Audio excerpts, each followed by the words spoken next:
to wait an hour and a half because the whole goal here is to discourage you from not participating, to discourage you for falling back and not fighting for what's rightfully yours. I see that they're sitting down now. Good Hopefully, morning. getting ready to start The again. Committee on So I'm going to go Finance is ahead and called let it back turn over. into session. Hit that like I button, want folks. to Thank you. acknowledge Alderman Rodriguez Sanchez, who will be added to the roll, and Alderman Napolitano, who is not a member but is with us today. We have 4 items on the agenda this morning. The first item is an ordinance amending titles 1, 3, 4, 7, 9, 10, 11, 14A, 14B, and 14X of the municipal code and other amendments which relate to the revenue derived from certain taxes, fines, and fees. This is a direct introduction. An updated version was sent electronically to everyone and is on your desk. The updated version will be explained by Budget Director Guzman, CFO Jaworski, and Comptroller Belsky, who are here with us in the dais. Budget Director Guzman. Good morning. Annette Guzman, Budget Director for the city. I'm going to go really quickly to explain the revenue ordinances before you, as well as the Jill Jaworski, CFO, will explain the bond ordinance. In the revenue ordinance, there are a number of tax updates and changes. First is the personal property tax lease, increasing from 11% to 15%. The community safety surcharge, the change here is a tax imposed on employers who employ 100 or more full-time employees who perform 50% or more of their work in the city of Chicago at $21 per employee per month. The social media amusement tax is a tax on the activity of social media consumption based on that social media businesses and monetization of consumer engagement and data. That's at 50 cents per active user per month for media companies with over 100,000 users. The online sports wagering tax, we currently have a 2% in-person wagering tax. This is being expanded to include online sports wagering because that is where the vast majority of the activity occurs, and raising the tax from to $10, 10.25%. The congestion surcharge zone is being expanded to include additional areas of our city with the most congestion from TNP. The boat mooring tax is being increased from 7% to 23.25% to align with our parking rate, while maintaining the 7% for nonprofits. The checkout bag tax is removing the penny retailer commission per bag, and in alignment with the PPLT, the motor vehicle lesser tax is being reduced from $2.75 to 50 cents per rental period. Shifting to our fine and fee ordinances, there are a number here. One thing to note is of the 12 fees and fines within the report that we prepared with EY, 10 of those fees are included within the revenue ordinance for adjustment in alignment with that study. So starting with BACP, there's 5 that are being adjusted. The first 2 deal with limited and regulated business licenses, shifting that in alignment with our cost of services as well as peer benchmarks, and aligning the fines related to both to ensure and incentivize compliance. The commercial boat passenger license fee is being shifted from a range to a flat fee, with the fine associated with that license also being shifted to incentivize compliance. The livery license is transitioning to a 2-year license, increasing the fee to align with our peers and moving the expiration date to December 15th, with a staggered rollout of that to ensure the 2-year rollout period, and shifting the license $100 from $500 every year to $600 per year, which is $1,200 every 2 years, to be consistent with Title IV of the CAGO as well as peer benchmarks. It's shifting to streets and sanitation. Two related fees are adjusting the towing and storage fees related to vehicle vehicle violations, shifting those to align with our peer cities. Cost of service.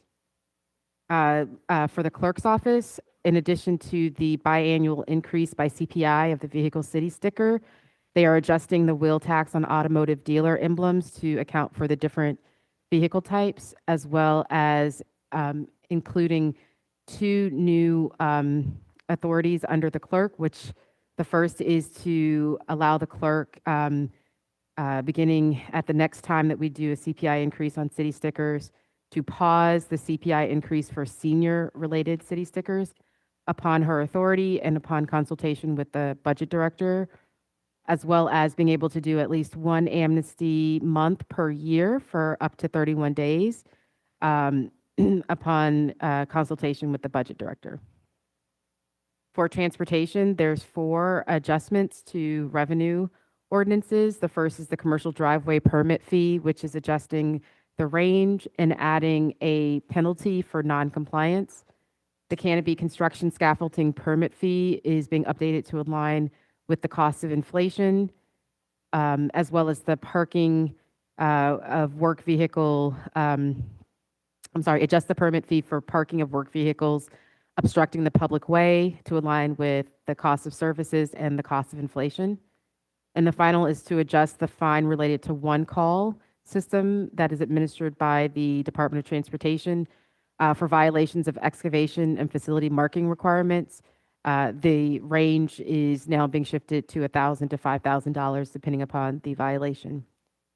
For the Department of Buildings, there are 4 adjustments in the revenue ordinance. The first is the vacant property registration renewal fee, which increases the registration from $30 a year to $350. And this is to, again, incentivize mortgage owners to put their vacant properties to productive use. A number of trade licenses are being adjusted based on the cost of service, but also the fact that these have not been adjusted in a very long time. And permit fees for homeowner projects are being reduced while fees are increasing for residential deconversion projects. And then finally, for DOB, the annual food inspection fee is being adjusted to align with the cost of service as well as peer benchmarks. For CDPH, the food violation fine is adjusting to incentivize noncompliance with our city ordinances. And for DCASE, the Taste of Chicago vendor payment section of their code is being adjusted to allow attendees to pay for food and beverages directly at booths with cash and credit cards rather than the paper vouchers that were previously being used. For the Department of Finance, the Smart Streets pilot is being adjusted to allow or to add street cleaning to the list of violations, as well as expanding the pilot zone. And then finally, for the Department of Environment and currently the Department of Public Health, the range from $300 to $5,000 to $600 to $10,000 per violation. And with that, I'll turn it to the Chief Financial Officer to walk you through the bond ordinances.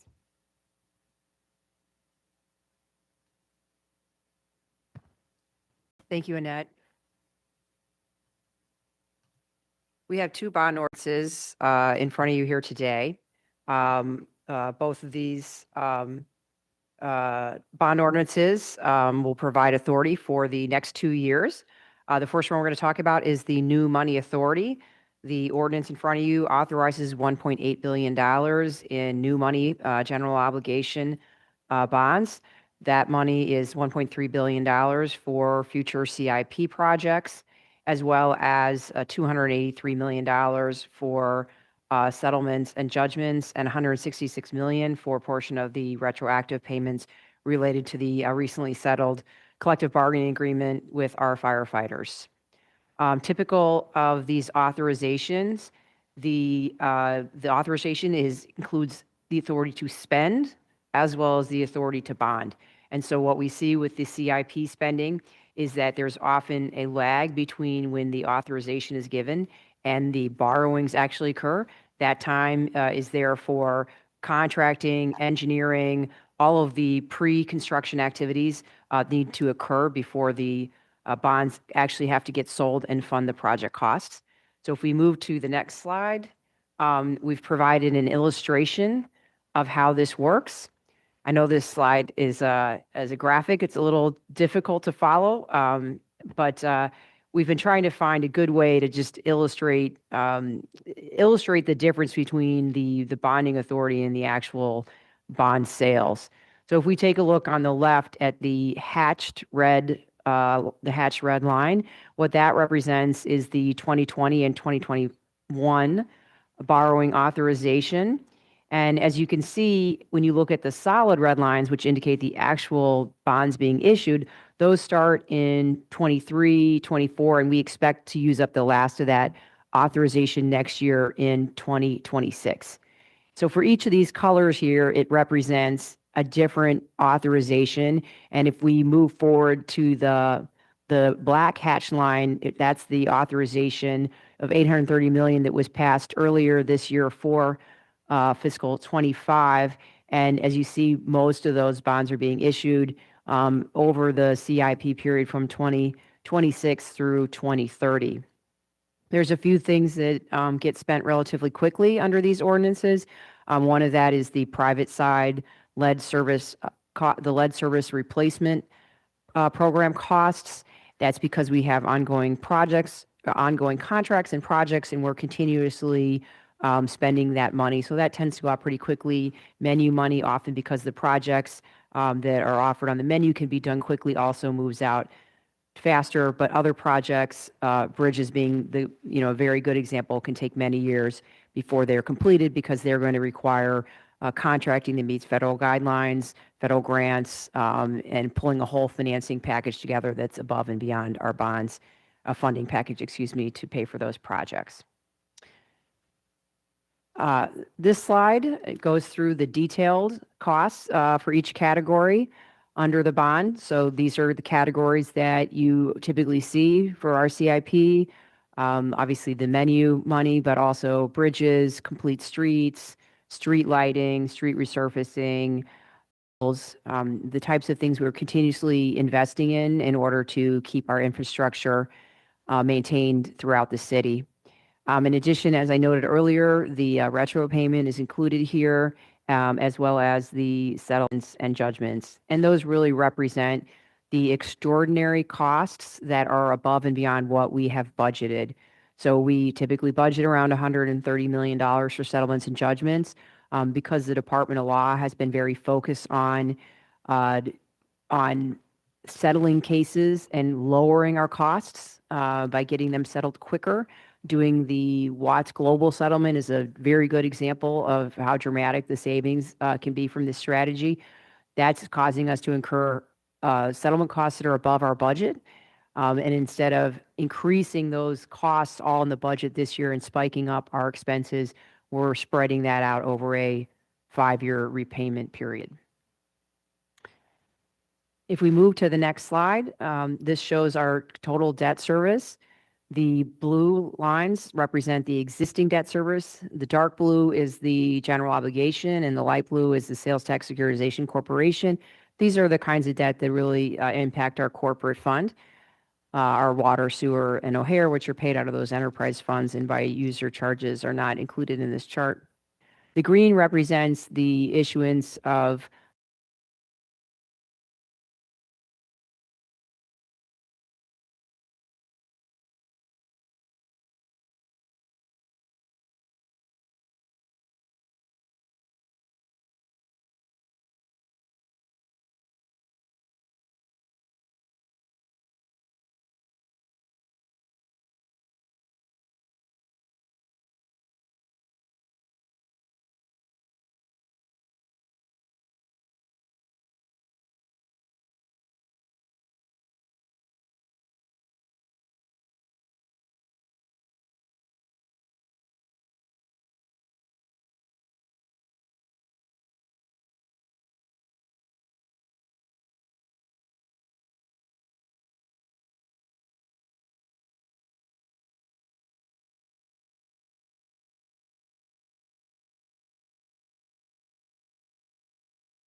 And I will call on Alderman Riley, followed by Alderman Laspada.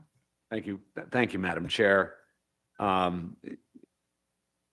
think we have enough people here that have heard about the updates, thankfully for this briefing. It seems to me it makes more sense for me to move to have a roll call vote on the first item on this finance agenda item. We're going to hold your motion and have the rest of the, hold on a second, and have the rest of, I've got some other people that have questions. Alderman Riley.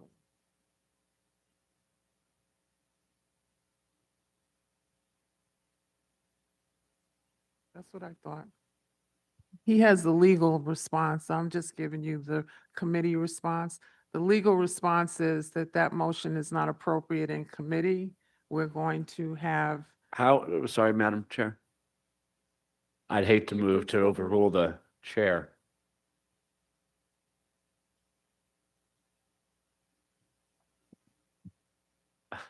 he's grabbing the mic. Relax. Good morning, Radito Casa, Deputy Corporation Counsel in the Legal Counsel Division of the Law Department. Alderman Riley, calling the question is not a proper motion in committee. That is only proper in City Council meetings because committees are a place where ordinances and resolutions will be debated. So calling a question in committee is inappropriate motion. Okay. Well then, Madam Chair, I move to overrule the ruling of the chair.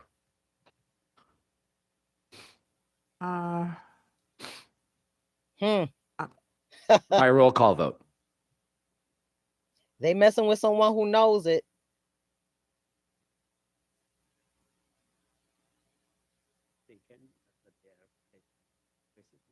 Okay.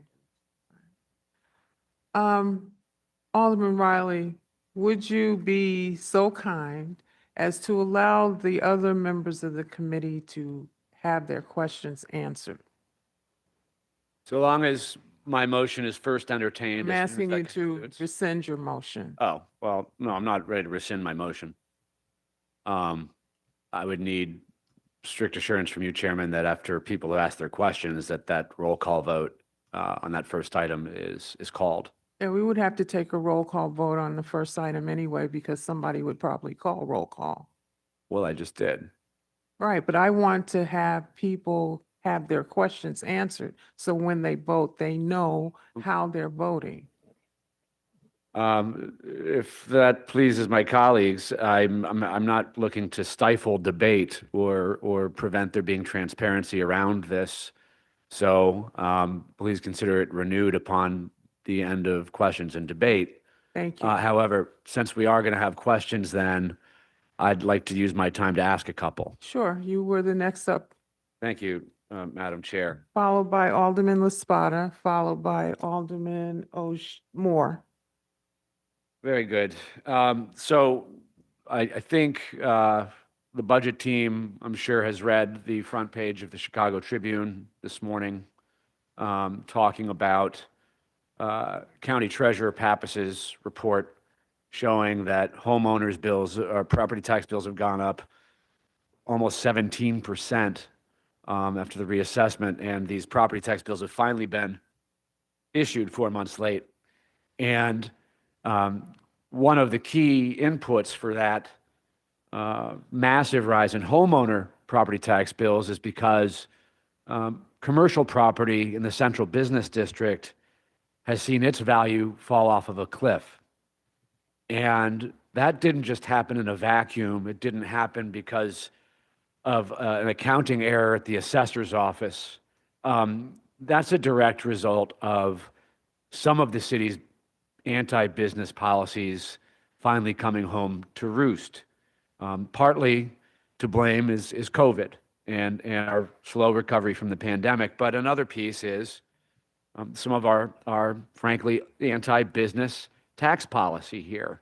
And front and center in the mayor's proposal is this head tax. And I understand that there's a group in town that's going to spend 7 figures to try and convince us that that's a really good idea. But I can tell you, there's no amount of money that's going to convince us that a head tax is good for Chicago when we are literally reading in every newspaper in town on the front page today that the reason homeowners are getting socked on their property tax bills is because our commercial buildings have lost $400 million worth of value since the last assessment. And the reason why is because they aren't tenanted. We're seeing major tenants revising down their leases from 100,000 square feet to 20. And that's leaving a lot of these properties down here that have historically been full and busy and populated with workers sitting half empty. And that's what prompts the county tax officials to significantly reduce their assessed value. And because of Cook County's broken property tax system, when commercial buildings are found to be less valuable, the rest of that burden falls on top of homeowners. And my colleagues and I are hearing from very frustrated homeowners as they finally got their tax bills. And I can tell you this, if you want to accelerate our headfirst dive into an economic death spiral past this head tax, that is effectively what you are doing. Because there are whole swaths of companies that currently have a lot of employees in the city of Chicago who can easily, with some accounting, simply transfer their employees who work out of backpacks, mind you. You heard of Salesforce? They literally carry, I'm getting to the question. They literally carry their offices on their backs. Thousands of them can easily be sent just across the border to the suburbs for their primary work address. And we don't think that's going to happen more. So look at even higher vacancy rates in these big commercial buildings, which means even higher tax bills for homeowners. An indirect property tax hit, essentially, when you connect the dots. That's what we have here before us today. And so, given that fact, my question to the budget team is, how then is it that you come in here today, not with a 200 employee plus head tax, but back to the 100 with a paltry $18 million relief fund that people can apply for, and hopefully, by the good graces of the mayor, get a little bit back? How can you, after reading the news today and reading County Treasurer Pappas's damning report, how can you come in here before this body and ask us to consider a head tax? And I guess I'll leave that to whomever would like to answer that question on the budget team. Thank you for your question. We can have a lot of debates as to what caused the property tax hikes. According to the assessor and the report that he put out, and I sent this to you and through the chair, the increases on property owners are a direct result, in his opinion, of the shifting of the property taxes from commercial and industrial properties to residential properties during the board of review process. This mayor was the one who did not include a property tax in this budget, because as I had noted several times in briefings with members of city council over the last few weeks, we have been in conversations with the board of review. We have been in conversations with the assessor and saw what the property tax bills would do primarily to the south and west side. Yeah, but So you we did know, not with all want due to respect, increase the budget percent on director, homeowners. with all due respect, two of the three folks up there at the dais today were the ones advocating for a $300 million property tax increase last year, with the full force and approval of Mayor Johnson. So how ironic it is, here we are today having, we're doing the blame game here. I guess it's between the review board now and the assessor's office. I'm sure there's some other folks involved with it, how this all came to be. Board of review. But if the mayor had it his way, that bill would be even much higher today. Absolutely. And so at the end of the day, politicians are going to blame each other for these tax bills. So be it. But the bottom line is this head tax is only going to make things worse. Yes, You right. even acknowledge that the shift is being put on the homeowners because commercial properties are paying less, Yes. because they're valued less, Yes. because they're empty. Yes. That's why. And yes, when people appeal their taxes, then Alderman should. That's what happens. Alderman Riley, she did answer your question. So do you have another question? I do. It's page 23 of He's the speaking for us. PowerPoint deck that the team has brought here before us today. And it's related to the, quote, community safety surcharge, which is the earmarking for where the head tax is intended to be spent. Um, What exactly is the youth employment program line item at Family Services funded at $49.9 million? Who receives those funds? That is the city's youth employment, youth jobs program, One Summer Chicago, as well as the funding that we provide to our sister agencies who also employ youth throughout the city. And what was that funded at last year? I believe it was funded at $45 million, So The it's a $5 total is million showing increase this year? 100 million. roughly. I can get you the exact number. And the CVI programs line item housed at CDPH, that's $11.5 million. What is that paying for? For community violence intervention programs that CDPH has done for several years. And who receives those dollars? That's a question for CDPH. I believe that they are in the box. Dr. Ige?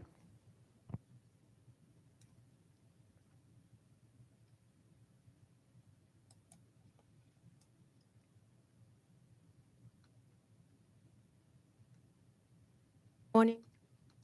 Good morning. Dr. Simbo Ige, Commissioner CDPH.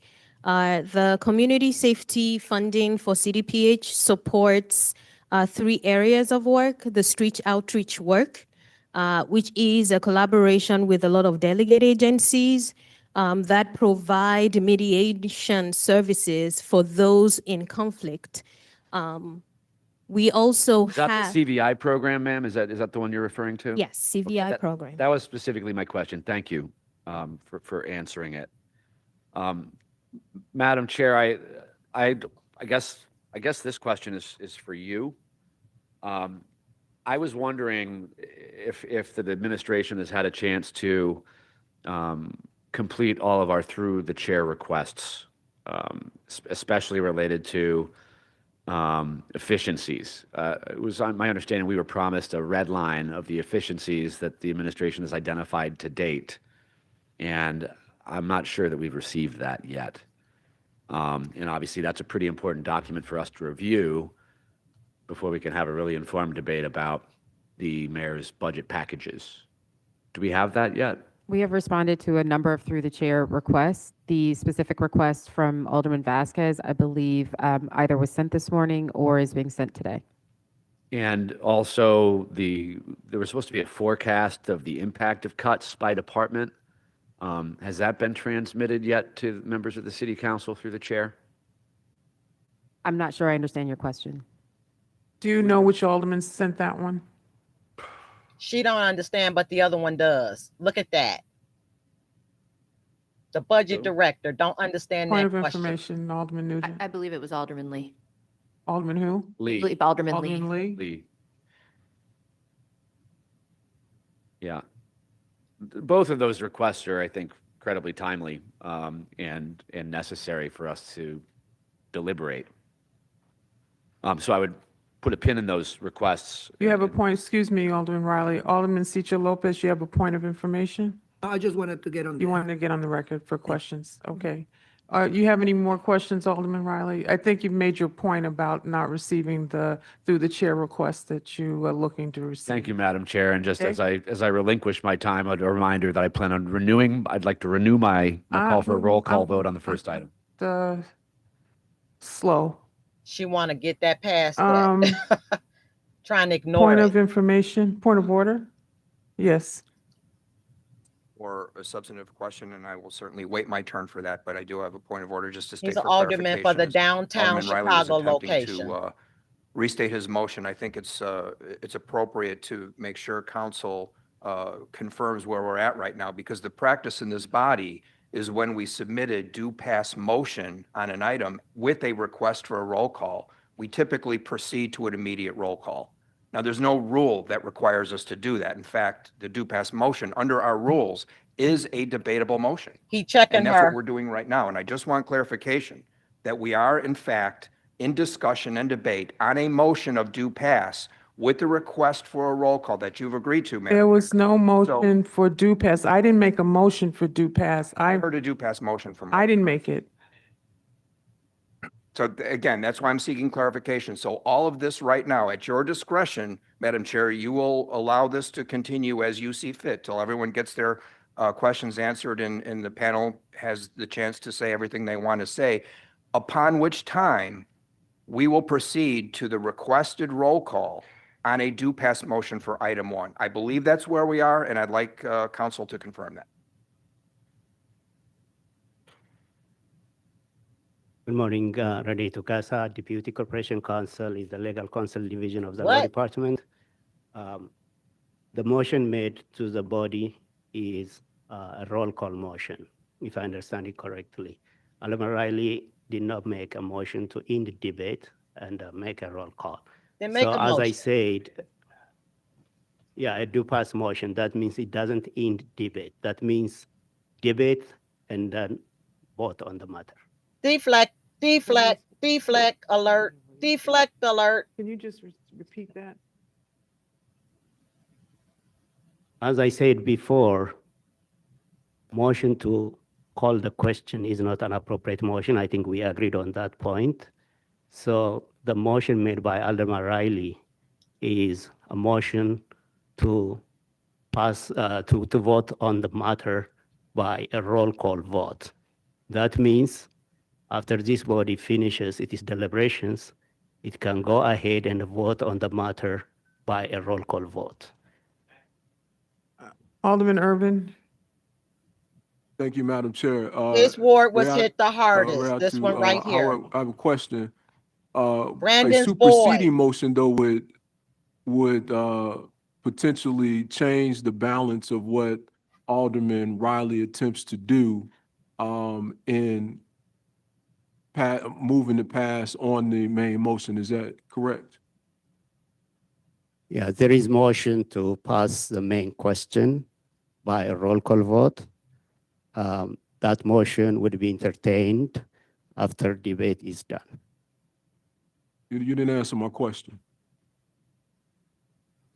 So there could be a superseding motion ahead of his motion to call for a roll call vote. Is that Ooh-wee. correct? Motions all around, ring around I did not the hear rosy. the superseding motion. What is that motion? The lady with the braids and the lady with the short cut next to the man speaking, those are both the finance people that work with Brandon Yeah, if to there is make another decisions. motion, then the two motions will be treated on the procedure of precedence of motions. Thank you. All right, we're going to move on. Alderman LaSpada. Thank you very much, Chair. I appreciate the conversation. I really appreciate the presentation. I had a question on page 29 of 63, 3-20-110 on the Community Safety Fund.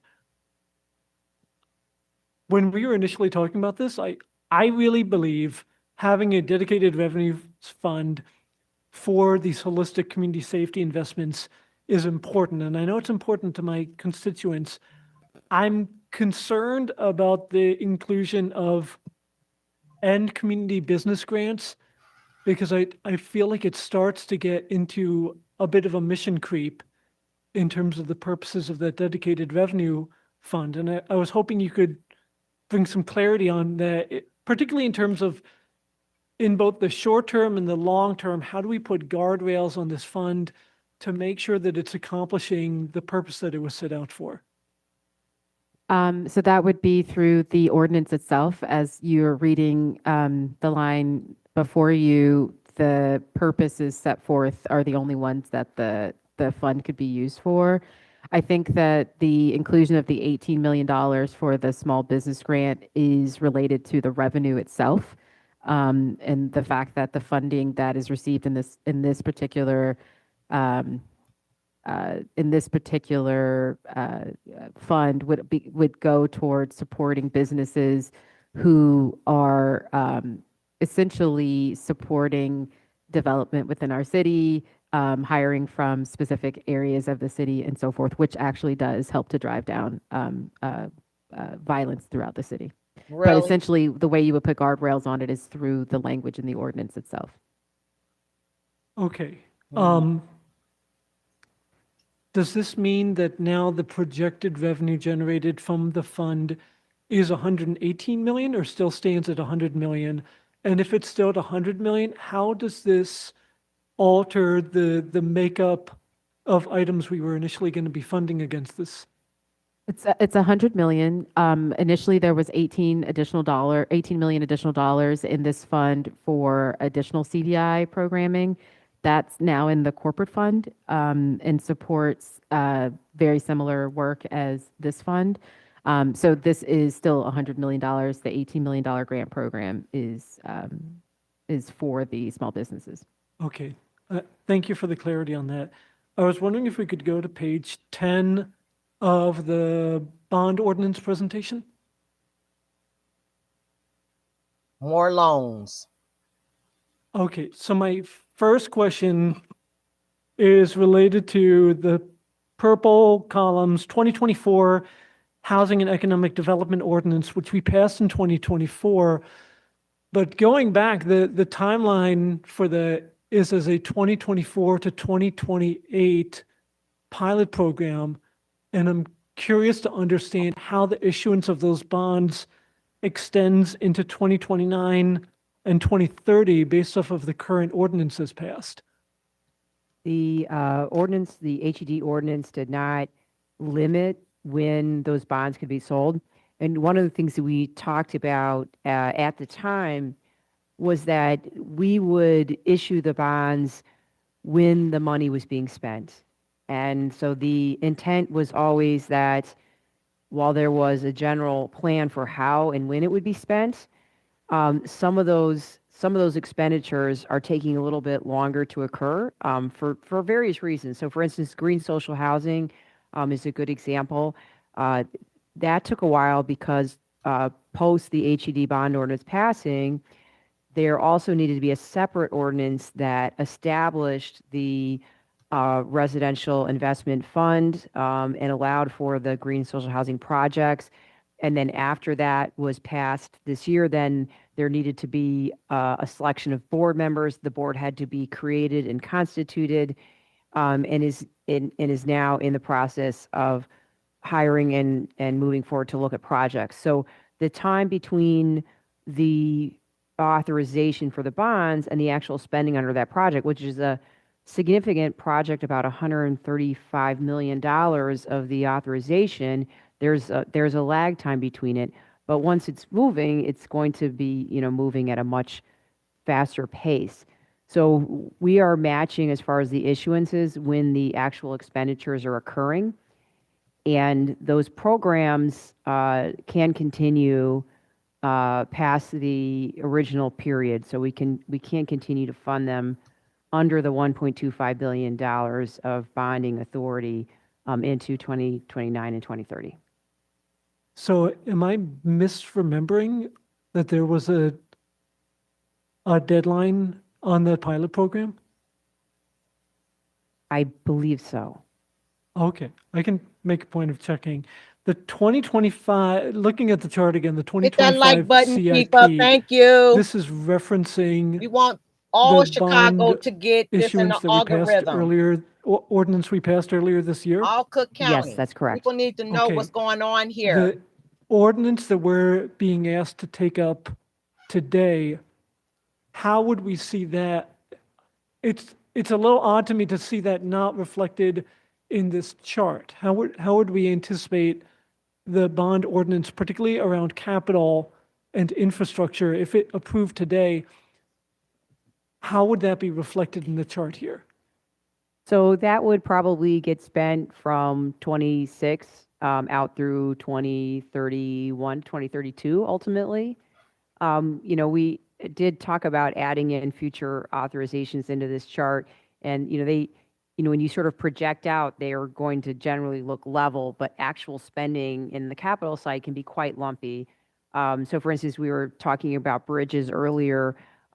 Bridges are projects that take a long time to be ready to go, but then when they do, there's a big spike in spending when they're occurring. And so you can see with capital expenditures, 1 year is lower, 1 year is much higher. So that's why we went with the looking at the past ones, because sort of illustrates that lumpiness better than projections tend to be smooth going out because we never know exactly when some of those large projects are going to have all the necessary pieces of funding and have the contracts ready to actually complete the projects.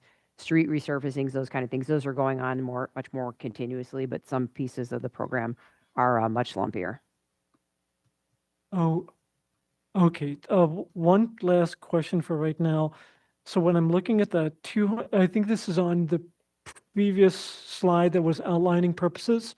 But when we look at 283 million for settlements and judgments, this number exceeded my understanding of what we were bonding against, because my initial assumption had been that we were bonding for the total of the global settlement that we passed earlier this year.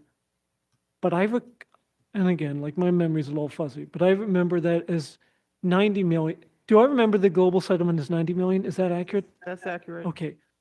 So where are we getting the 283 million number from? So the 283 million is a number from the Department of Law, and it reflects the Watts settlement as well as other settlements that they have been focused on accelerating and their anticipated spend on settlements that have not been completed yet. So this is based off of settlements, potential global settlements that we have not voted on yet? So there is a piece of this that is things you have voted on, and there's a piece of things that you have not voted on. Yes, so we have received this estimate from the Department of Law. And I think as they have briefed you, they are very focused on a strategy of lowering cost to the city by settling cases faster, both allowing the ultimate settlement and judgments to be lower, but also lowering the cost of outside counsel that goes into them. So their strategy is proactive, and it's causing an increase in costs above what we typically bond in the near term, but is projected to save very significant sums to the city in the long term. Has the city previously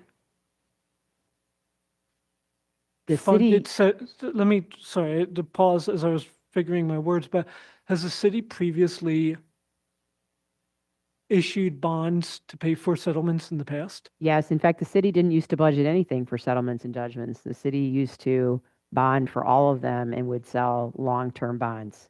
Budget One of nothing for settlements that is and something that judgments. has That changed in the speaks last few years, and that the volumes. city does budget and spend on a pay-as-you-go basis for these, incorporating them into our operating costs because they Throwing are money in recurring. the air. The only reason we are bonding is because this is sort of an extraordinary cost. It's much higher than our typical spend because of this strategy. We are repaying these over a 5-year period.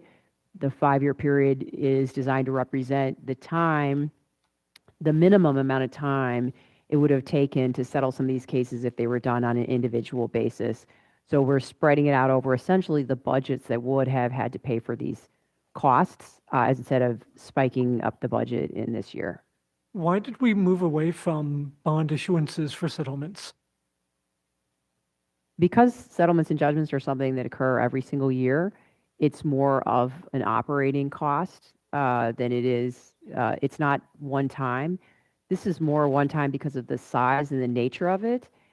But when we were bonding for all of them, we were essentially taking just a regular recurring part of our budget and financing it over a long period of time, which was inefficient. And the strategy now of having, what's been for the last few years has been 130 million a year, I believe going to 140 in this year, is to, address the normal costs that are occurring Just each throw year money in the air. in that area.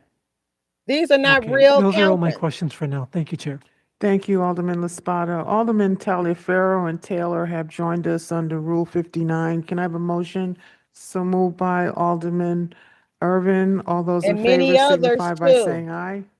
Patricia, Opposed? many In others. the opinion of the chair, the ayes have it, and Alderman Taliaferro and Alderman Taylor are counted towards quorum. Alderman Moore. followed by Alderman O'Shea. Point of information, Alderman Lopez? Can we confirm that those two members are present online? Yes. Alderman Taliaferro? Alderman Talaferro is present. Yes, I see your hand raised. And Alderman Worthless. Taylor? Worthless. Alderman Alderman Taylor? She's vice chair to Immigrant We'll and come back to Refugee her. Committee. Alderman Moore? Thank you so much, Chairman. First of all, let me start with the good stuff. I appreciate this administration. Thank you, Alderman Taylor. She want to appear for the I appreciate Immigrant this and Refugee administration Committee in person. for improving from last year and reaching out to members of the council. I think in mid-year, we asked for some revenue ideas. I don't know what everybody submitted. I never saw them. Unfortunately, I never asked for them. I know one of mine was the light poles and doing advertising on them. And we can, but I just want, whether it was considered or not, that's not the debate here. I just want to, you're not always going to get everything you want, but I want to thank the administration for reaching out earlier this year. For myself, and I'm talking about what I think is pretty much a good budget that this mayor has laid out and this administration has laid out. What? With What? exception of, for me, He's another the one. head tax in terms of more conversation around it. I'll be the first to say those that have it needs to pay more. I'll be the first to say that. But what I don't want to do is impact small businesses. And I would like to have further conversation about this to make sure that that's not happening. And hopefully we can get there, because I give the great example of the McDonald's operators, but it can be any other small restaurant. And it's happening with, when we think about, the $15 minimum wage. Then furthermore, I found out, these restaurants got to give people cost of living adjustments, people like McDonald's. And that's why when I go to the restaurant now, you only find one person at the counter these days in the city for the most part. And so it become a fast food restaurant, has not become a slow food restaurant in some cases. But also some of those people who have all year round jobs, because now they're having to get laid off, are now getting in line to get a summer job in cases. This is real. But with that said, I think there can be some more conversation around this. If I had to vote on it today, I would have to vote no, because there has to be more conversation. Now, let me get to the other part. And again, without talking to everybody, I don't know what the pressure point is. The grocery tax, which people were paying already. Good, in my opinion, to say I'm eliminating it. And then people are like, oh yeah, he eliminated the grocery tax. But then we as a city can pick it up. We're talking about 1%. If you go out there and spend $100 on groceries, now you pay $101. That's what we were paying anyway, and it was taken away through the state, and all we were supposed to do was put it back. And so what I'm saying is that, so wherever this vote land, what I'm doing, Chairman, my constituents got to know why I voted. And so that's something we can look at, but there's a political part to that too. I know people don't feel comfortable with that, but I can't twist people's arms, but I think that's something we can live with, and then come back, hopefully, and get in the room with these business people to see where they can pay more. Alderman Moore, I would like to ask if you have a question. I know that you want to explain to your constituents. I think we can do that when and if this thing hits the city council floor. Okay, Chairman, that's fair. Please ask questions. No, that's fair, Chairman, and I didn't think about that. And for the sake of time, if that gets to the city council floor and it's not satisfied, I'll do that. So, but I think I got everything out, and we could talk about that further. I'm gonna respect that time, but thank you, Chairman. Thank you, Alderman Moore. Alderman O'Shea. Thank you, Chairman. For the last 90 minutes, those of us who showed up on time have been patiently waiting. I've now gotten 3 texts from colleagues in this room. They're being called into the Conway room to get more pressure I renew the motion from my colleague in the 42nd Ward. This is nonsense. We got commissioners running Yes. departments, wasting their time Yes. sitting around down here. Thank you. Can we get this vote done now? Can we get to my Yes. colleague's motion? This He's is a usually joke. They're calm. calling people out there right now to delay this. Yes, exactly. Call them Thank out. you. Call them Thank you, out. Alderman O'Shea. I have 4 people left Thank on you, this O'Shea. list, and I'm going to go Thank you. through, as I said, to give my colleagues an opportunity to ask whatever questions they have. Alderman Wagaspat. Hit that like button, folks. Thank you for joining us. Thanks, Chairwoman. And I agree with my colleague there, but So you have a quick question. yeah, I actually, I have a lot to say too, but I'll say one thing. I'm really offended by you people sending the bond repayment schedule at 9:34 this morning. That is unnecessary That's how they and it's work. unethical. That's how they work. And it just shows that your fiduciary obligations Brandon's are either people. being ignored or in some way, I think, diluted by waiting until the last minute to send that along. That's number one. Number two is a question, Chairwoman. How many schools get $1 more as a result of the package that we're Bridget, voting on today? He is not for us. We didn't hear He's the question. not Can you for say it us. again? He's asking how David many Moore schools get has been $1 against us. more from the votes. You're talking about the tip surplus? TIF surplus and specific breakdown by school throughout the city for how much they're getting back through the TIF. We don't allocate per school. That is done by CPS, but the TIF surplus is being provided to CPS is $554 million. Along Okay, with our so we high didn't property ask taxes. CPS specifically what they were spending it on. CPS has its own Board of Education that votes on their budget. Now, trips to Vegas cost more than $1, Alderman. Exactly. Okay, thank you Call very her much. out. Thank you. Alderman Hopkins, Call followed them by out. Alderman Cicho Lopez. Madam Chair, I'll be brief as well because I know we're getting close to the vote. I just want to refer back to page 23, the breakout of the community safety surcharge or the head tax, which is really probably a more accurate name for it. Particularly with regard to the allocation among the Department of Family and Support Services, are the funds that we provide as grants to nonprofit entities, 501c3s, et cetera, are those funds audited on any type of annual basis? Community Business Grants They're Program is part of 18 our million. ACFR, if that's what you mean. So we do an annual financial audit if you're asking for programmatic audits. To the extent that we provide them funding through a grant, they are part of our single audit. And each department is responsible for reviewing the performance metrics, operational metrics that they set forth in their own contracts with those delegate agencies to ensure that they are abiding by the terms of their contracts. Bridget, Okay, and these do are we the regular ones publish that those does. results? Is there any kind of consolidated website where we could look at the performance metrics and the evaluation? It's a lot of money to spend. It's a lot of money to give to neighborhood-based associations. And I think it's fair to try to assess if they're actually performing and doing the things we expect and need them to do. I don't know off the top of my head. I don't know that we have anyone from DFSS here with us. I know that they do provide a pretty robust report each year on One Summer Chicago in particular, which is one of their largest programs. As it relates to their violence reduction programs, I don't know if they have a comprehensive website with all of their community safety or other types of programming that they do. Alderman, we, as the budget director mentioned, Can you please identify yourself, Comptroller Belsky? Michael Belsky, City Controller. We have three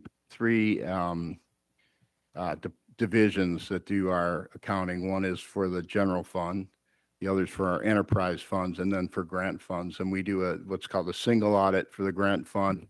And what we're auditing is not just the spending of the money, but compliance with any of the grant terms, as far as timing and the sort of program that had to be funded. And in many cases, there's also a requirement for measuring impact. So that is done, and that is a publicly available document, just like the ACFR, up on our website. So we're happy to provide that to you otherwise. Okay, thank you. Thank you, Alderman Hopkins. Alderman Cicho Lopez. Thank you. Thank you, Madam Chair, and I appreciate the opportunity to have a conversation. I think that we should have these important conversations that take our time. I mean, I just heard earlier on our colleagues wanted more time, but then we rush to have conversations. Doesn't make no One sense. here is a So, and if parrot anything, for sure. I think there are communities out there who are deeply impacted by Brandon's this. puppet. And I think we represent very different communities, obviously. And I, for one, I do respect the leadership of Black women who are sitting in front of us. Lie. So I'd ask some decorum at the very minimum Lie. to respect the He's the a chairs. I liar. know that some of you is being a big ask, but I do appreciate the Wow. history Did y'all hear of that? this, because it's the same individuals who are so outraged for something didn't happen, had no problem voting for a $600 million property tax increase. Parrot And I puppet. remind you, that's you, Mr. Riley. Hey. So, but again, what I want to make sure is that we understand that what is on the line, because when the corporate head tax was phased out, that's exactly what happened. Then who's going to blunt the burden of all of this is going to be working people. I, for one, don't think corporations need more advocates. They already have a great advocate with Donald Trump. He's the one So that we jumped in do need Governor to figure this Pritzker's out, and I'm going to face. take my time. And we're very clear.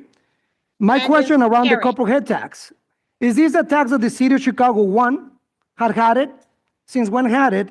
And if we adjust it for inflation, what will be that tax now? He's lining Because this up is to something run that for has been in Congress. existence. And the reason why it was phased out was extremely harmful for people in the city of Chicago. Those property tax bills that my constituents get are a result of that. Yep. So if I can ask that Mayor, question. Trump's fault. Trump's fault. Thank you for the question. Always So Trump. the corporate head tax was put in place by Richard Daley back in the 1970s, and it was at $3 per employee for corporations with 15 or more employees.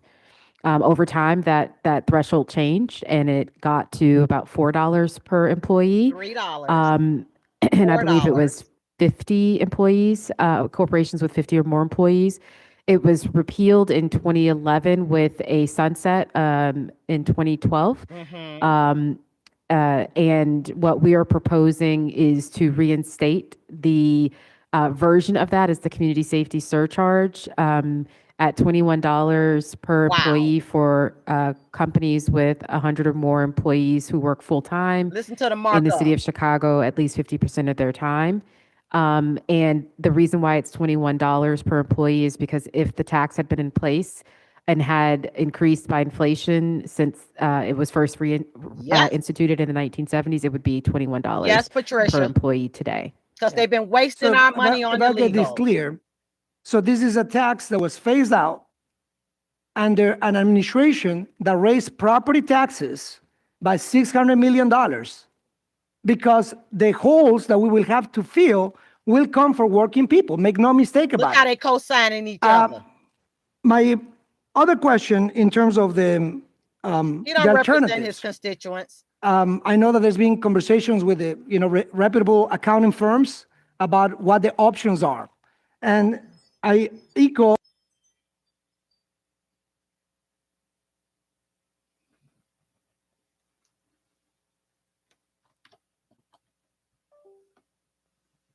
talks about phasing out the grocery tax, phasing out or opposing the corporate head tax. Then what are the alternatives that we got from the state?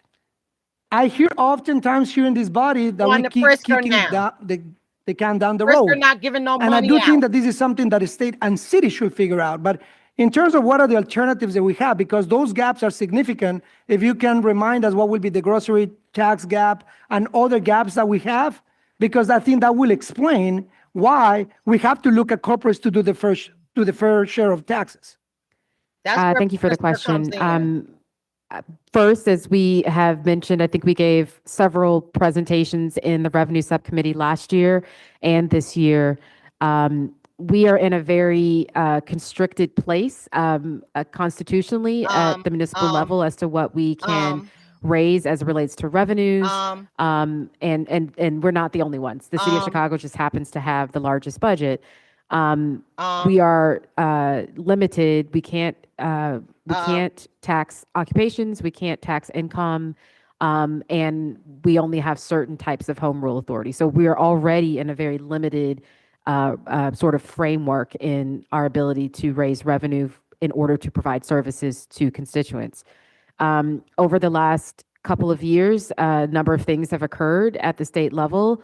In addition to the passage of bills that have dramatically increased the city's pension costs, one of which was passed in Springfield this year. They've also continued to pass bills that reduce the revenues that come back to municipalities like the city of Chicago, including the grocery tax, which they never received any revenue from. They just collected it on behalf of municipalities. So that was phased out and will be phased out at the end of this year. We stand to lose $80 million a year from the phase out of that tax. And the funny thing is, if we locally decide to put the grocery tax in place, we're not collecting it. The state will collect it, as they will for about 600 other municipalities throughout the state. So they're not shifting how the tax is collected or how it is implemented. They're just shifting who has to take the vote on instituting it. The second thing is, over the last several years, the personal property replacement tax is a tax that was put in place during the 1970s once the city. Excuse me, Alderman Lopez. Thank you, Madam Chairman. I just want to point out that it is against our rules to be lobbied on the city council floor, and that Jason Lee is continuously pulling people over the bar to talk to them about. You don't know what he was saying to Alderman Spizzato, so He's not wishing him you a made happy your birthday. point. Thank you, Alderman. See, Who another else? kiss up, Who was just talking? calling them out, and she tries to The block. director. Yeah. Who's? Sorry, we keep interrupting While a little you. As I parrot said, talking. It's okay. The personal property replacement tax, which was a tax that was taken away from municipalities to levy corporate income tax under our own authority and place at the state level in order to make it a consistent tax throughout the entire state. Over the last Look at her. 15 years, the state has continually taken diversions of that replacement tax, which is meant for municipalities, for its own budget, not just to cover the cost of collecting and administering those Get your dollars thoughts. back to municipalities, y'all but telling to cover lies. their own budget gaps. And lastly, the last one you asked about was the local government distributive fund, which used to be at 10% distributive share to all municipalities. That was lowered several years ago to 6% and has That only like button, Bugs, increased please. We want to get this out. marginally over the We last need several everyone years. to see If you this take all kind of that thing. together on an annual basis, the city of Chicago is losing about $230 million. We lose thank you, Madam Chair. I think the point I'm trying to make was that the state has certainly put a lot of burden on the city without Plus ability that. for us to We raise had $1 our own billion they funding. basically I do spent think for that for us to talk about the structural solutions, we certainly got to do what we did this year, which is have a delegation. Agree, And I Patricia. appreciate That's the why members when of the I city council capture, that I went to send it to Springfield. them. One thing that I think we cannot do is to fail people in a moment where we have families going hungry, literally in our streets. We have people who need us to come a His- solution his is to people offer no alternative that and get to $4,000 kill and any kind of $5,000 a month alternative. for food So I stamps. urge our body, just as I urge Governor Pritzker, let's have a $2,000 to conversation $5,000. to talk about new They going revenue, hungry. because offering no solution and killing alternatives, it is indeed irresponsible. But I look at the Irresponsible leadership is of this burning our body to American work flag together and for you have those no who are allegiance. right now experiencing extreme poverty, that I cannot afford more property taxes. And I, for one, I'm not going to be lectured by someone who is talking about high property taxes, but don't feel it. We certainly feel it. And certainly coming from a regime like Michael Madigan, represent I us. feel that is inappropriate. Those are the problems, and we want to change it Thank now. you. Thank you so much. Thank you, Alderman Goodbye. Cicho. Goodbye. No, I mean, a point of information, Alderman Riley. Madam Chair, as per the norm, my colleague from the 25th Ward has misstated many facts.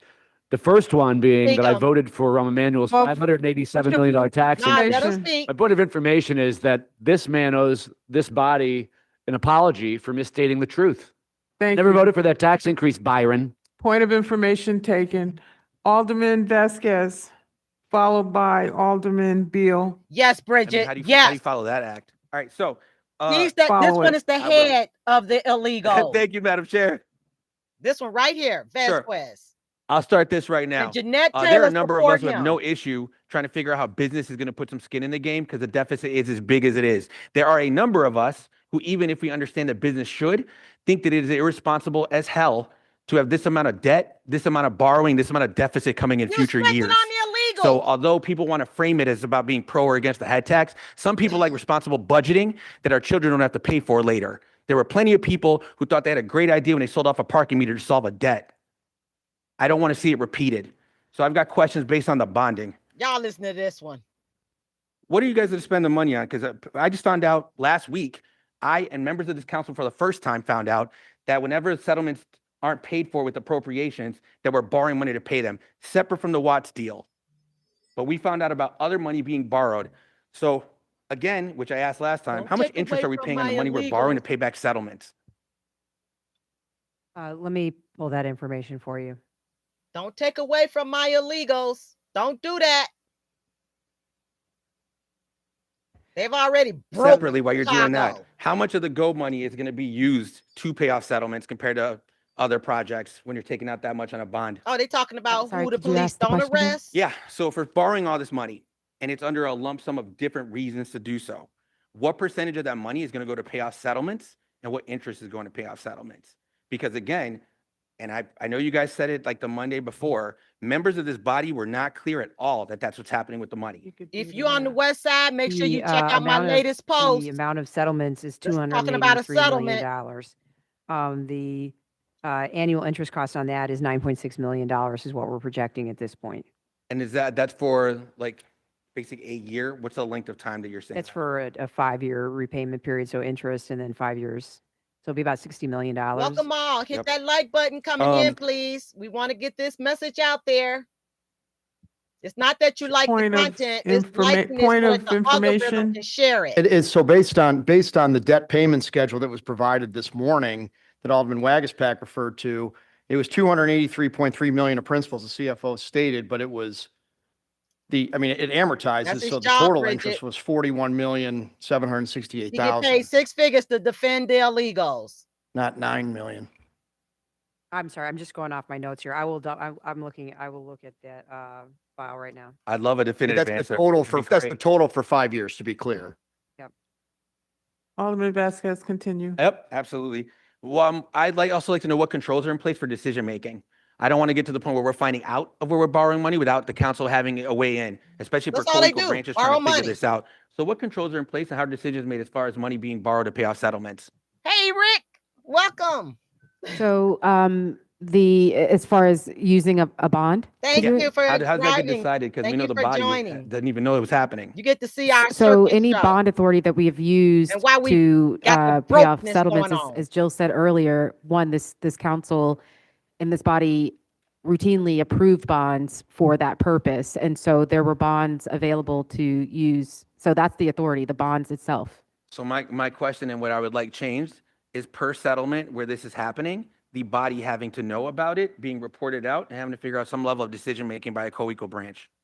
So the ones that are before wants to you, defund the this police one bond anyway. that's before you for the 283 He's is right based along with on Brandon. the forecasting that the Department of Law has done around the settlements that they are bringing forth to aggressively settle out cases from decades ago. That way they can get the So money we, for the we illegals get and that apply it information there. from the Department of Law, and I think that they were before you last week around their budget and their approach to their operations for the coming year. I would have to defer to them about the cases that they are anticipating would be within this bonded Yeah, authority. just want to put that on the record. I've got And Alderman, all the Patricia, settlement no. orders come No, before the. not at all. Not for Committee on anybody going Finance through before these they matters. are actually acted don't upon. And I care. think that question you have about how they are to be paid, should be raised at that time. Thank you. I appreciate that. Alderman Lopez. Thank you, Chairman, and forgive the intrusion, but with regards to the question that my colleague just mentioned, on page 4 of the bond ordinance, Article 2, Section B says the city's ability to issue bonds from time to time without further action by the city council. Isn't that the answer to his question as to how you're able to borrow without city council No, after this is approved? that's incorrect. So then you do come back for all bonding issues? The bond itself, and Jill can speak to this, the amount that is available for settlements and Exactly, judgments Greg. is reflected in Yes. the bond itself. But That's that exactly I what don't it's want to take for. up his time, but that ordinance, Settlements. the They want the to take from recital the herein police is that we that they accept want as true $98 that you don't million have to come back once from, we and they approve this want to take ordinance that for 2 money and billion or apply it 1.8 towards billion. the illegals, And where I they know call this, it the the Immigrant Finance and Committee has Refugee asked numerous Committee, times to have that that Jeanette relooked at and Taylor is reviewed on and removed, as the and it's been vice tweaked chair. slightly, but I think And to Stephanie to our Coleman got a colleague's meeting point, tomorrow when you on borrow how to help them out billions as well. and you have that available I'm to you, telling y'all, you shouldn't you be better look coming at these back before faces city that call council as you themselves start representing you. metering out what They it is backstabbing. that you're trying to bond out for? Yeah, so there's two different ways that authorizations can be provided for bonds, and one is an authorization that is a multi-year authorization like this, and one is a bond by bond authorization, which would require, if you did a bond by bond authorization for city council or finance committee to probably meet and Ooh, vote can't wait. on in any given Can't wait, year Rick. between 6 to 10 times on individual authorization, given the high level of activity at the city, the amount of bonding we do. For instance, in this quarter alone, we're issuing 5 separate bond issues. That is not something that has been felt to be practical in the past. And so They the robbing us. authorization outlines all of the items that it may be spent on. It gives a maximum amount. We do report back with each bond sale to the Patricia, we were finance trying to chair, do that in what we were 2023. selling, Okay. what We were down there for, the fighting in team, various details like that. 2023 when they And no brought this bond mess sale can up. proceed unless it receives the signature of the finance committee chairperson on the bond Go purchase home. agreement. Thank you, but to my point, it Thank doesn't say you. you comes back. Alderman Vasquez, please Thank you. Yeah. continue. If through the chair, you could provide more detail on that answer, that'd be great. As far as taxing the rich, and some people think some of us don't Bridget, want to do she is that. doing How something. much money do you She's get for every increase protecting of the the PPLT? If illegals, it's 1%. not the blacks in her community, not the So the FBA. increase from 14 to 15 was $82 million. It changes depending upon each increase because you start to have to factor in consumer and Make sure corporate everybody behavior. know what she doing. If you could, through the Look chair, at my provide last reasoning to not video. increase it further, I'd love to I hear put a that. post Since out people with want to her make it on it, framed doing her as though people don't want to twirl tax the rich or in her whatever. nice Whatever luxury reason you gown. guys don't want to do it, if you could put it on paper, I'd appreciate. And then I got two, I'll make it quick. The Smart Streets pilot program, why is it not citywide already? I'll take that. Is someone from CDOT here? No, Oh.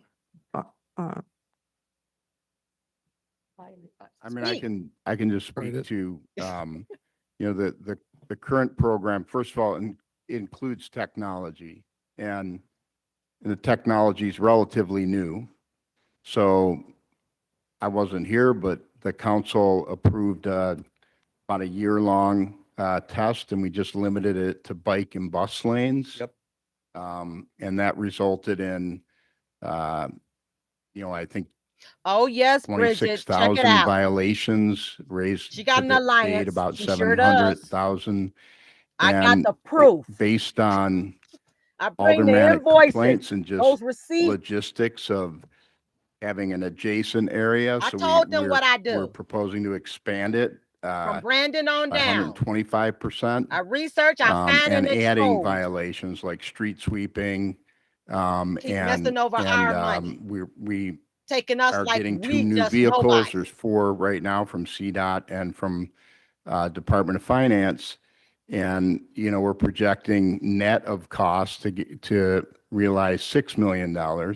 Sure. I think it's really a I just matter of want people to be resources aware and help you and to the know what ability you are to working with. manage and implement it. I'm also There is out a on cost TikTok. I associated with it. posted You the have to actual buy flyer for vehicles, and tomorrow's then you meeting have to on administer TikTok. it. So, if the council wants to provide us those resources, we would expand it. But I would say that The other thing we're doing is we have these no-cost pilots under the Smart Streets ordinance that we've looked at from other cities where they actually have And it should, Brenda. stationary technology that picks up meter Real violations, and that's stupid. something we have added this year to Smart Nothing Streets. but. So I Nothing would but, think or I'm not bringing it.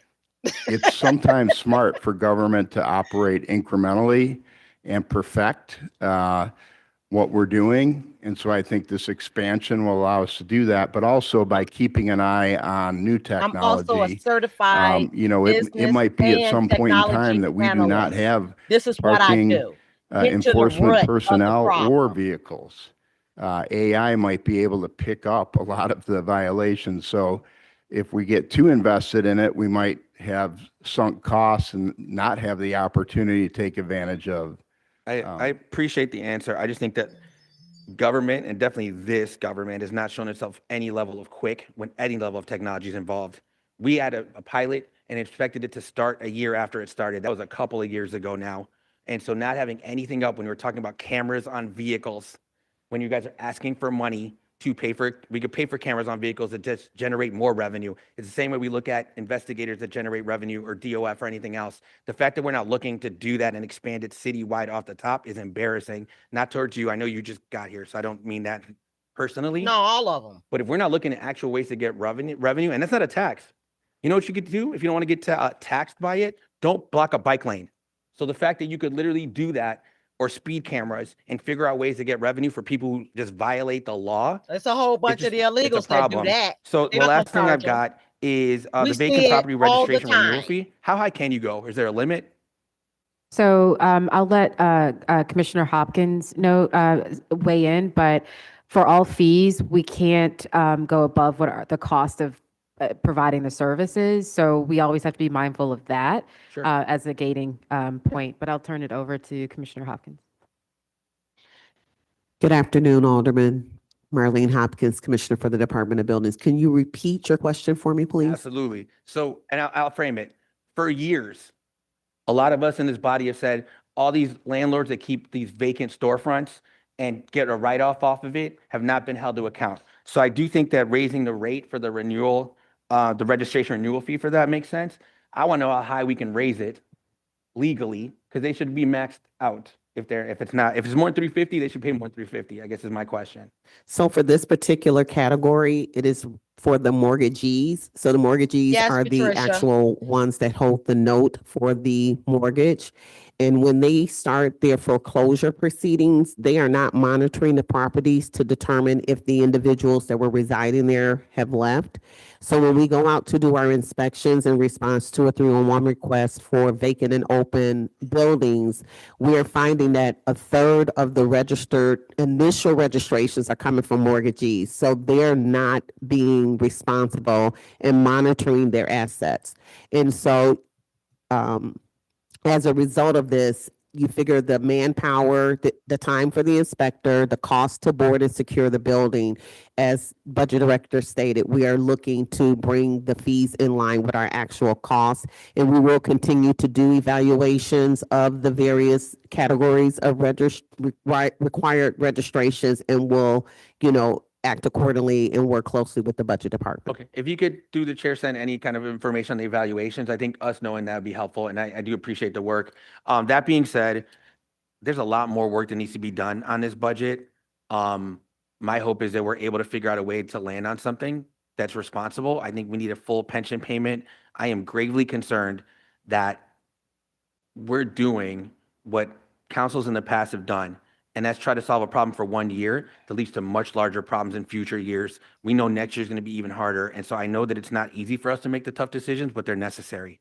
Thank you, and thank you, Madam Chair. Thank you. Madam Chair, Alderman, I wanted to add to my answer that to your point is we just installed cameras on 6 CTA buses that will be picking up violations. How long did that for take? Bus and bike lanes. How long did it take for 6 buses? Pardon me? You say we just got 6 buses with cameras on it, right?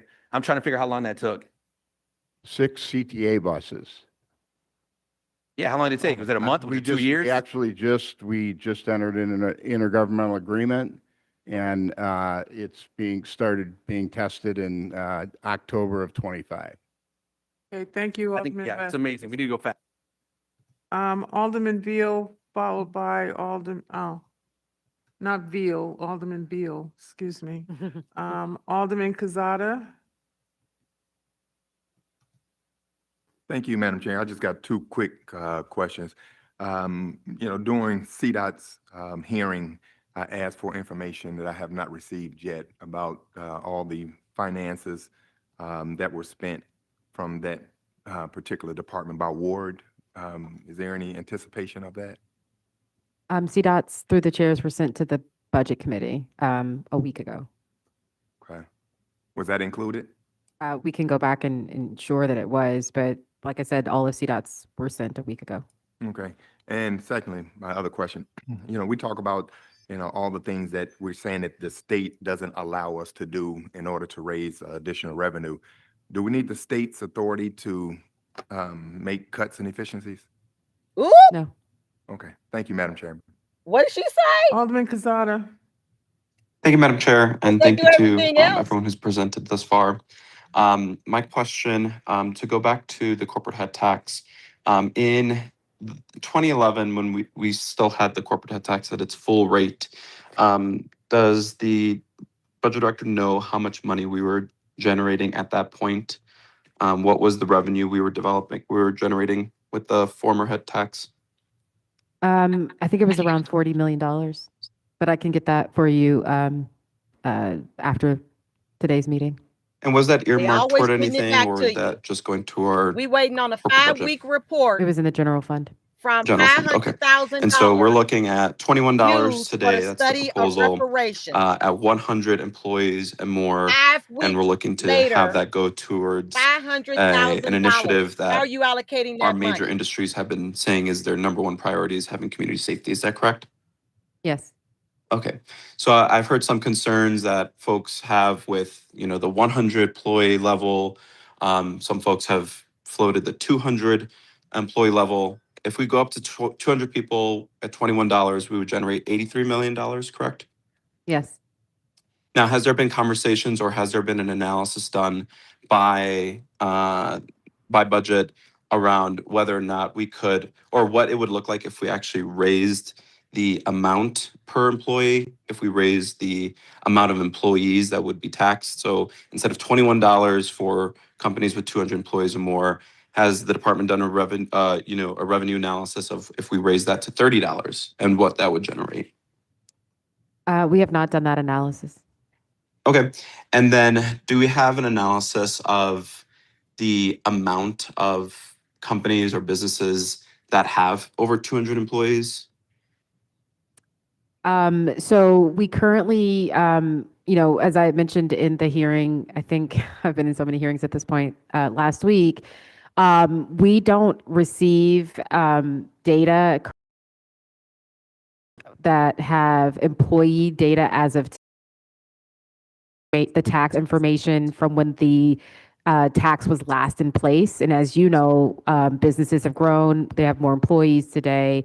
So we can do, and we can estimate what employee bases are for companies here in Chicago. But because we don't receive that information absolutely directly from those corporations, we would only be providing an estimate. guess. Mhm.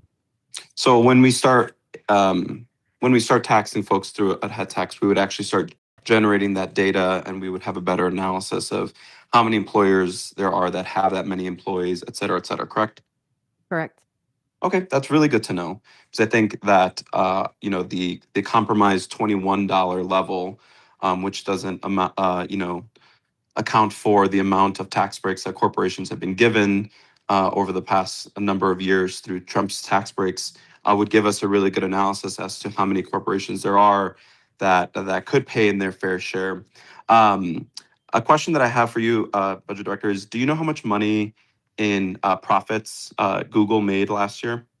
Their 2024 profit margin? I don't know that information. Of course not. They made $100 billion. Call them out. Do you know how much money Google gave to Trump's ballroom this year? I do not know. Call them out. They give them $22 million. Call them out. Do you know what building is being built right across the street from City Hall? I do not know. Google's Chicago headquarters. Yeah, they're building a big, massive headquarters. They have a lot of money. They can pay a corporate head tax. On their website, do you know how many employees they Look state at to her. have in the city of Chicago? Look at her. I do not. 18, they say north of 1,800. So let's say conservatively they have 2,000 employees. At a $21 head tax, they'd be paying roughly $500,000 a year. Expecting that. It would take them 44 years to pay the $22 million that they gave to Trump's ballroom. I find that really interesting. And I agree with what my colleagues have been saying thus far. And I think it's really important that we have a very clear analysis and that we have the courage to stand up to And do your the job. amount of wealth and income inequality that has been taking place in our city and our country. I would like to know, do you know how much money in profits JP Morgan Chase made last year? No. I don't. They made $57 billion. Do you know how much money Alderman Bank of America made Casada, last year? Alderman Casada, we're not going down your full list of 20-something companies. You've made your point. Do you have any other questions? Yeah, I want to know, if we do not pass a corporate head tax, what would happen to the initiatives that we are seeking to pass that the city of Chicago needs? The data-proven initiatives that have improved Raise our safety in our property. city. What would happen if we don't pass a corporate head tax, Property Budget Director? taxes. So unless this body either finds cuts of the equal magnitude or another revenue source, those programs would be in jeopardy of not happening in 2026. Got it. Based off your conversations with department heads, how much more cuts can they make at this time? Without service Darn it. provisions, none. Service interruption, none. We would begin to start to see significant service interruptions. In order to cut from the corporate fund, the equal amount that we're talking about for the community safety fund, you would not be able to do it without touching police or fire. Oh, Got it. See how they Have my directed colleagues that? sent you any lists of services that they'd like cut from their ward? No. Interesting. Nor I haven't either, because my constituents are, one, they deserve the services that they currently have and Without they a want to kick in it. maintain that. So I'm not interested in cutting any services, and I'm surprised to hear that some of my colleagues do, but they haven't communicated that yet. So that's fascinating. I think that we need to stop playing games. Yes, you and did, Bridget. we need to stop just trying to make the mayor look bad and actually work on passing policies that are sound and that are good and that are going to help our communities stabilize at this time where there's so much instability. Thank you, Madam Chair. Thank you, Alderman Casada. I don't take kindly to the stop playing games thing when none of us are down here playing games. No, y'all stupid. We're here doing the work of our constituents. You a lie. Lie, and lie, we are not Don't get me monolithic. started. What a lie. Alderman Irvin. Not doing the work for us. I ain't vote for y'all. Thank you, Madam Chair. Spirited debate today. I think actually Alderman Kazada did ask a few of the questions that I was going to ask. Ultimately, this body's just got to make some decisions. Are we going to reduce expenditures? We say efficiencies, but efficiencies at this point in time amount to service reductions. Are we going to make those service reductions? I think the budget director has been very clear about the changes that would be required would result in service reductions. Some of the questions I ask, and I'm going to pose this question because I didn't get an answer to it when we had the conversation last week. How much time does it take us to fill a pothole? He's in a hot seat now. He used to kiss all up Brandon's butt. But now that those property taxes hit high, he in trouble. Higher.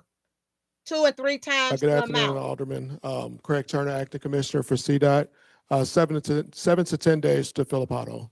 7 to 10 days. Now, if we move that service to 20 days, how much would that save you? Far as savings, I mean, the numbers still How be the many same. claims? But it just take a little longer to get it done. Because it's gonna Now, be how more could the number claims be the to keep leaving the same if potholes. we're Stupid. pushing it out? Help me to understand that. How would the number Assets, be the same? liabilities. Well, we'll still have the same number of potholes, so therefore, I mean, we still have the same, it just take a little longer with. But if you had, I'm saying, if you had, if theoretically, if you had less people, it would take you longer to get something done, right? Yes, if we had less people, it will take longer to get things done. Okay, so if you had half the people filling potholes today, number one, how much would that save you, and how much longer would it take to get the pothole filled? I have to look into that Does for you. not take long to fill a calculations pothole. on it. Is it double? Is it triple? I mean, what is it? I mean, what is it? I mean, in your just, I mean, I'm just asking in a professional opinion. What do you think that might be? If we took half, we can save half the money, right? But tell us what you think the service level agreement would look like then. He doesn't have a number, Alderman. Well, Irvin. Well, I asked the question a week ago, Okay. and I haven't gotten an answer.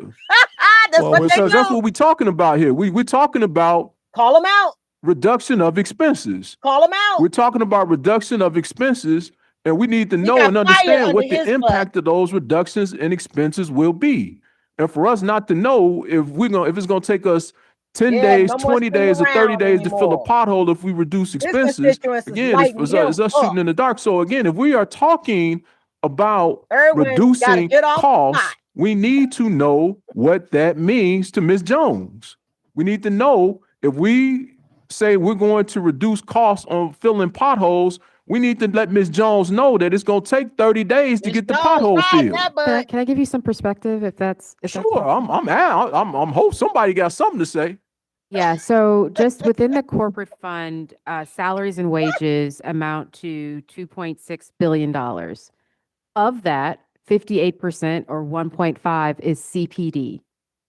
Of that $2.6 billion, Praise Queen, yes. 19 or 20% is CFD at $500 million. They got more excuses than a ninja Streets and going to Sands jail. That's what they is got. about 3.5 and only $117 million. 2FM is $92 million or 3.5%. DOF is 1.6% at $42 million.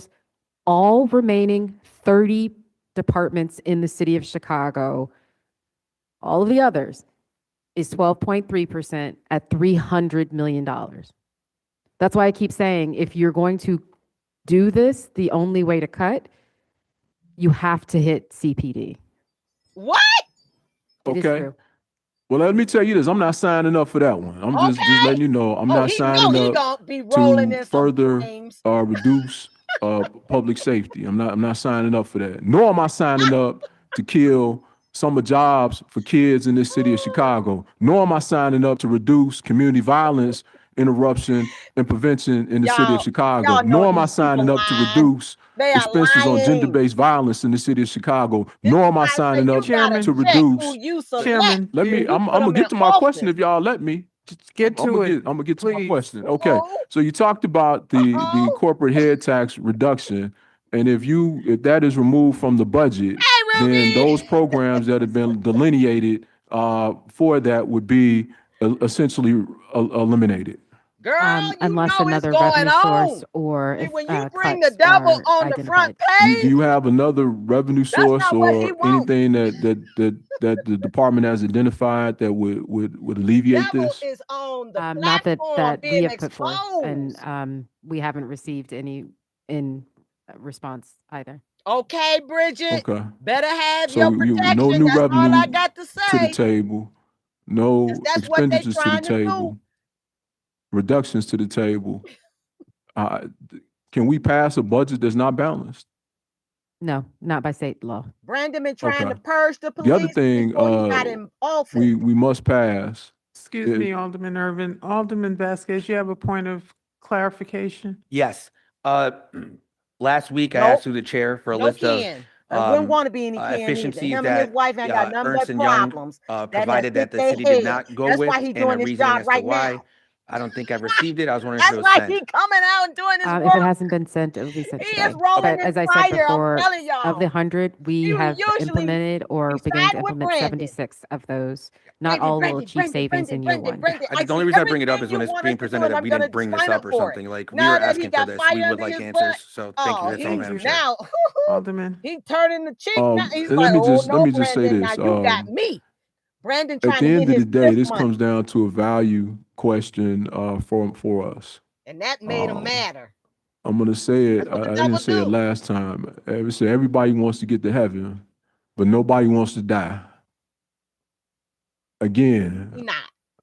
it's ever so true, and it also goes He ain't back to a saying that. point in the book of Joshua. It says, "Pick today whom you will serve." Ooh, And the well, question let's is, go are to we gonna First serve the Samuel, residents of baby, the if you want city? to go to some Or are we gonna scriptures. serve folks downtown? Let's It's go just First that. Samuel It's just that 9 simple. and 8. You gonna help Google out, or we gonna help Grandma? We're gonna help the stock market or the supermarket. Grandma got that I'm just light under being. him. It's just that simple. Because again, the people in my community saw great increases in their tax bills, right? So again, some of you all that were talking about, Great hey, we need to hit the button, hit the hardest. gas. Where they at His today? ward got hit All right. up like Thank you, Madam. for I'm sorry. beef. My apologies, Madam Chair. Oh yeah, Thank you. yeah, they got fire on Sounding him. like No more smoke. Reverend Irvin over there. I am. I was at church. I was at church yesterday. Yeah, devil Alderman goes Scott. to church too, y'all. Don't forget that. Just, I have a question. So it's $100 million that we're going after for this. Safety Yes. surcharge? Yes. How can we, how can you assure us that we're gonna get that 100 million? Yeah, Is Ruby. it- What's how do you go after the corporations to get that 100 million? And how do you know exactly it's gonna be 100 million? So Yes, this was a Bridget, question that but Alderman Riley also, asked as I know well, and we people in his provided the ward 'cause they information through the down the chair, road but from me. we are pretty conservative They in our are estimates because of, one, we don't have the They are updated tax pissed off. information They are to yelling and know how many screaming, but I kept employees trying to every tell single them all company along. has. So this is Y'all based. got these people in the office. Excuse They gonna me. screw you. Can I get some quiet in here? You don't tell me to be So quiet, this woman. is I based talk all I on want to. dated information, and this is the number of what the Me and Pat Dial, corporations we go who at it. were in the city of Chicago at that time. So we are being pretty conservative.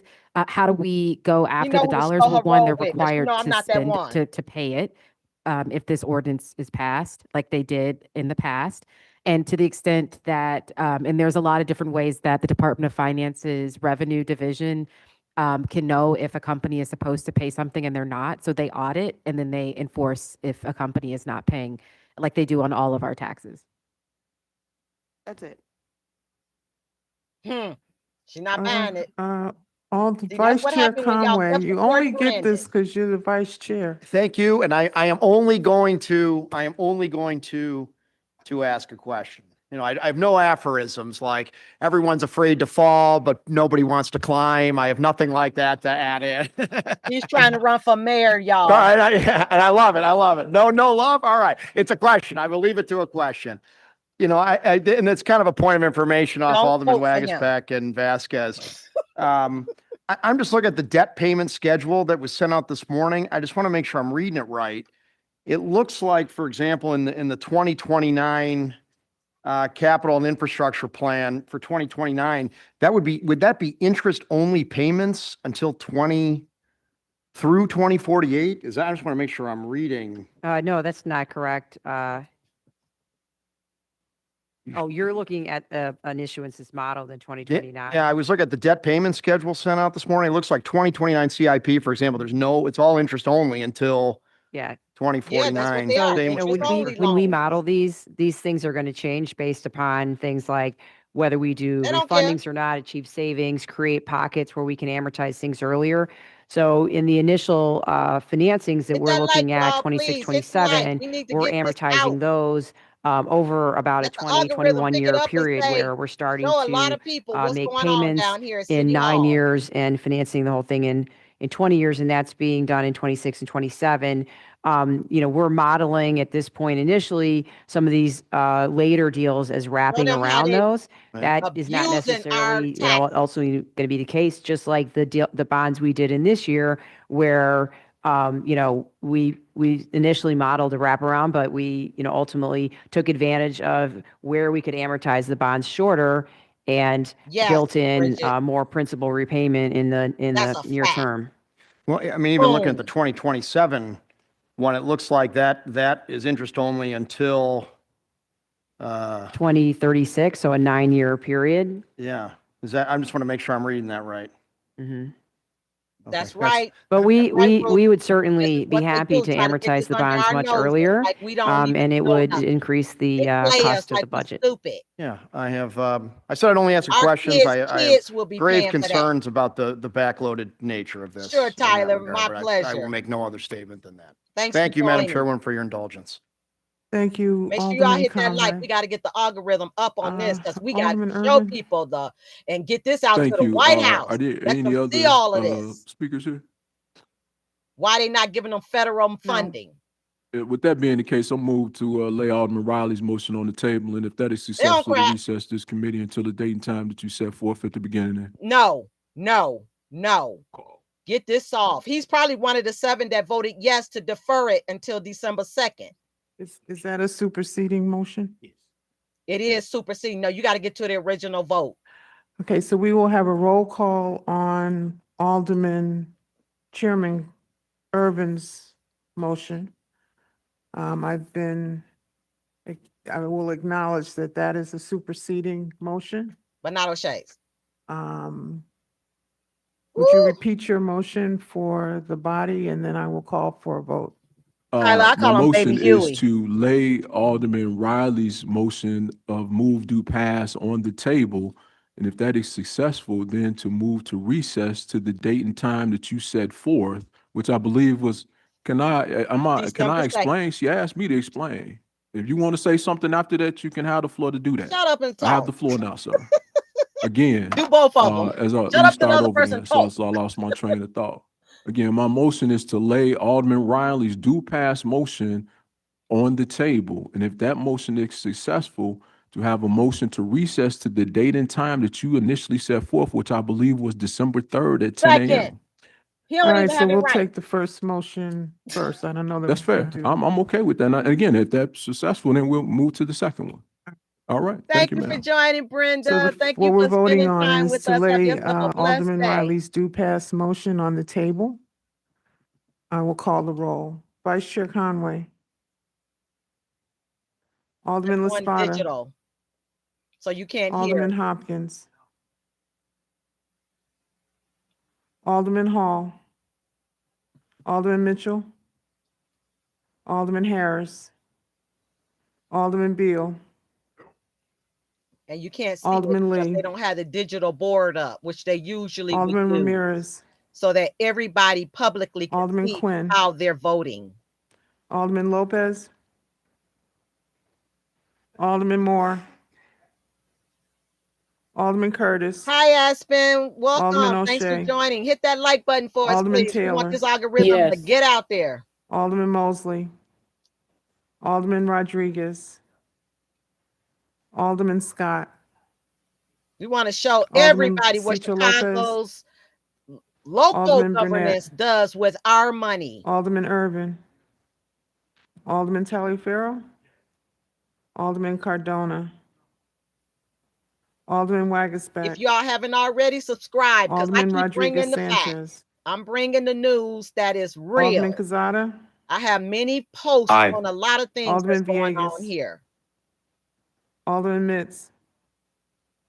Alderman Spizzato. And do a subscribe all. If you are subscribed, do Alderman a all so you Vasquez. can make sure you get your notifications, please. Alderman Riley. So you can keep on top of what's Alderman going on. Klitzen. Because I'm going to have some Alderman news of my Martin. own that's going to be concerning the city Alderman Silverstein. that I have personally going on. Chair Dow votes yes. Ex officio Nugent. No. Let me count.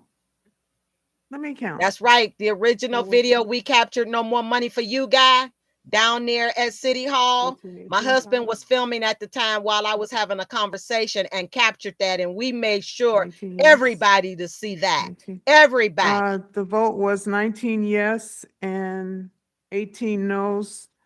The motion passes. What's your second motion? My second motion is to recess. Hold on a second. Did she say 18 yes or 1, 2, 19 3, yes? 4, 5, 6, 7, 8, 9, 10, 11, 12, 13, 14, 15, 16, 17, 18. Yes, it's 8. Yeah. Constantine, you can't Yes, count. Aspen. It sure is. This is why we stand on them. 13, 14, 15, 16, 17, 18. It's 18-18. The motion fails. No, it's a tie. You got to get the, oh, glory. Alderman Lopez. I renew Alderman Riley's motion. Thank you, Lopez. Alderman Riley, can you repeat your motion? She don't even know what he said. Yes, Madam Chair, I move do pass on item 1 of the Finance Committee agenda. Okay. See, she even forgot what the Here- motion was about. You see I this? heard the roll call. I'm getting ready to call it. Vice Chair Conway. You voting on something you don't even know what you're voting on. I can't hear you. No. Alderman heard it now? Laspada. Can you all speak up? Testy. Yes. Alderman Hopkins. Alderman Hall. Alderman Mitchell. Alderman Harris. Alderman Beal. Alderman Lee. Alderman Ramirez. Alderman Quinn. Alderman Lopez. Alderman Moore. Mm-hmm. Alderman Curtis. Ruby, fact. Alderman O'Shea. You seeing it live. Alderman Taylor. Alderman Taylor. Alderman Taylor, you're a yes. She for illegals. Alderman Taylor. Alderman Mosley. Alderman Rodriguez. Alderman Scott. Alderman Cicho Lopez. Alderman Burnett. Alderman Irvin. Alderman Taliaferro. Alderman Cardona. Alderman Wagasback. A lot of these people are Alderman remote, Rodriguez but yet we Sanchez. can't hear them. Alderman Quezada. Aye. Alderman Villegas. Alderman Mitz. Alderman Spizzato. Yeah, I like to know how Mitz voted. Alderman Vasquez. Alderman Riley. Alderman Knudsen. Alderman Martin. Alderman Silverstein. Ex officio Nugent. Chair Dowell votes no. Mm-hmm. Aspen. Yeah, there's a lot There of are hidden. 10 yeas and 25 nays. The motion to do pass this recommendation, item number 1, fails.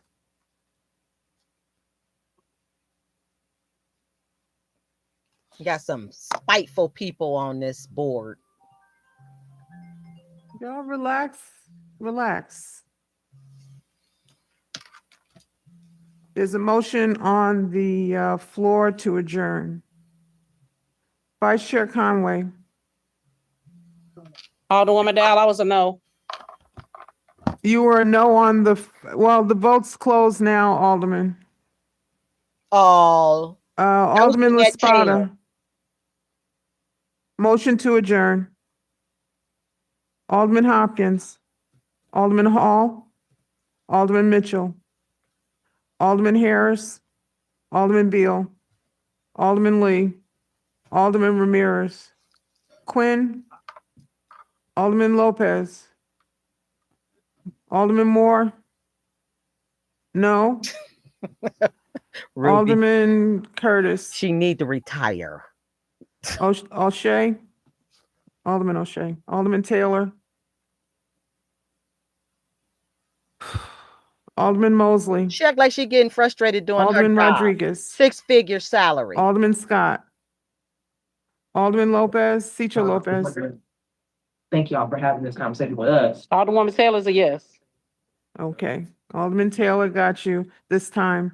Alderman Burnett, Alderman Irvin, Alderman Taliaferro, Alderman And I Cardona, believe this vote is to Alderman defer it Wagasback, until December 2nd. Alderman Rodriguez Sanchez, Alderman Kazada, And Yes. Jeanette gonna go with what the Alderman wind tells her. Villegas, Alderman Mitz, Alderman Spizzato, We can Alderman hear some, Vasquez, but not all of them. Alderman Make Riley, it make sense. Alderman Knudsen, How's she Alderman hearing? Martin, Alderman Silverstein, ex officio Nugent, Chair Dowell votes yes.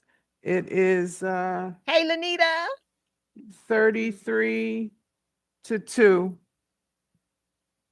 Yes. Alderman Chairman Irvin. Thank you, Madam Chair. With that being said, we're gonna, the 2 o'clock today for the budget to be canceled. Uh-oh. Committee on Finance is is closed. So the budget meeting is canceled today. This was the budget vote.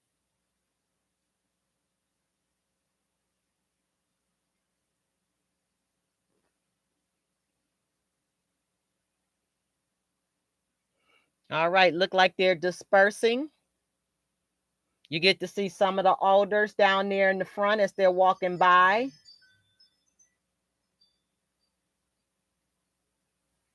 This was pretty touchy, but see, they knew what they were coming in here for today. But they're pretending as if this is all brand new. They knew they were going to be scrutinized on this budget because they got a lot of fire up under their tails from their constituents in their wards.